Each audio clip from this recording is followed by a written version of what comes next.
Hey, welcome to another episode of Chaz Beer Reviews.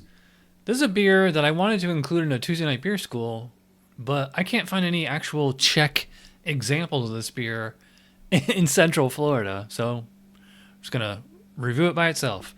This is one from Mikerphone Brewing. I thought that said high time, but it's actually nighttime in the Stiching Yard Czech style dark lager.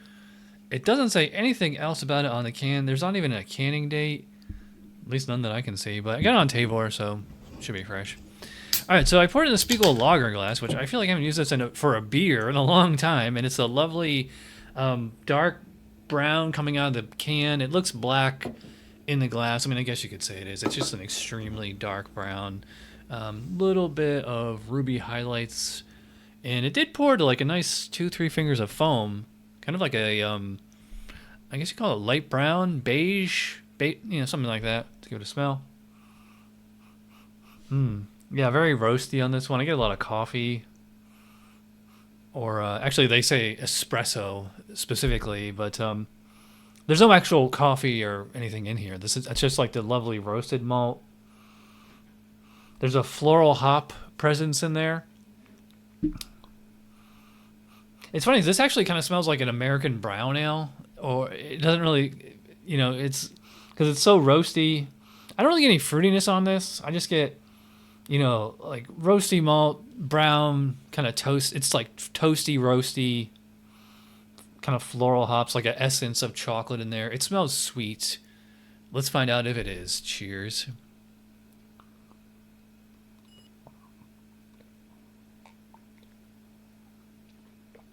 Oh, wow. Yeah. Like I said, I wanted to review this for Tuesday Night Beer School, but I couldn't find a Czech example. So I have the specs right here, and I'm just going to read one paragraph where it says style comparison. The beer is the Czech equivalent of a dark lager ranging in character from Munich Dunkel to schwarzbier, particularly with greater malt richness and hop aroma, flavor, and bitterness. Yeah, that's a good comparison. This to me tastes a lot like a really, really rich like Munich Dunkel, but like with a much more roasty kind of finish.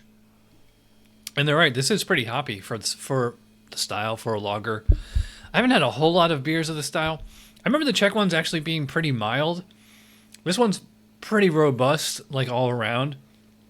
Yeah, I would definitely say like the lovely. Sorry, I say lovely so much, just tasty. I would call it like rich, brown kind of malt.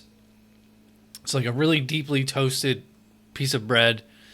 Definitely some kind of coffee notes in there. Oddly enough, it's actually quite chocolatey, especially like right at the apex there.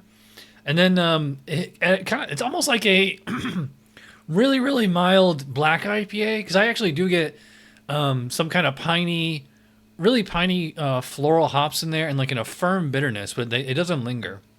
Yeah, I love that bitterness on there. And the flavor of hops. I mean, it's floral again, but it's like, slightly piney. I wouldn't go as far as say resiny. So, I mean, they might be using like some American hops in here, which, I mean, is fine. Yeah, so, yeah, it's like the early days of black IPA.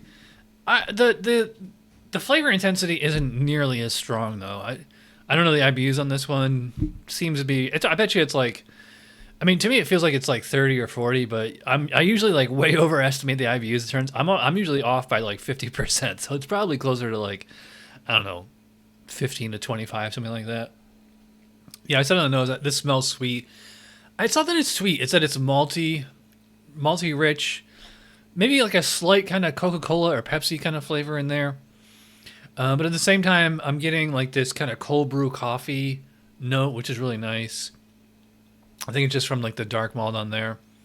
And whatever hops they're using in here are like really complementing the malt like perfectly. It's like, it's piney, it's floral, it's slightly peppery.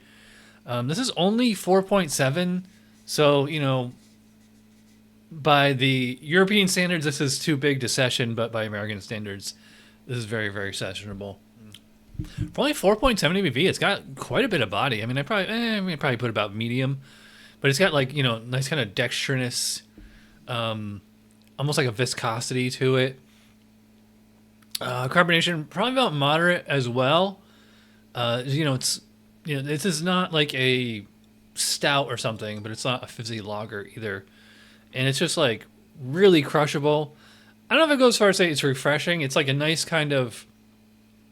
Actually, I'd call this pretty versatile. Like this could be a dessert in a glass, or this could like stand up to food too. So yeah, you get like the sweetness of like a Munich Dunkel with like the roastiness of a schwarzbier. A lot of American brewers are making Czech dark lagers these days. So before we get to the score, gotta plug tavour. This is only $5.49 for this can on there. And man, I'm kind of kicking myself. I should have got it too because it would have been cheaper. Anyway, if you want to get cool beers like this that you can't get in your local area, there should be a QR code somewhere here, or in the pinned comment, or in the description box. Use my code, get you $10 off your first purchase. So, nighttime in the stitching yard, not high time. This might be one of the best beers I've had from Mikerphone. And definitely one of the best dark lagers I've had in a long time. So I'm going to go pretty high on this one. I'm going to give a 9 out of 10 to this nighttime in the stitching yard.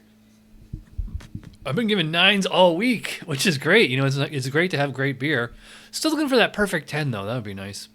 All right, so I'm rambling. If you watch all the way in, you know you're awesome. I will see you guys for Tuesday Night Beer School. Cheers.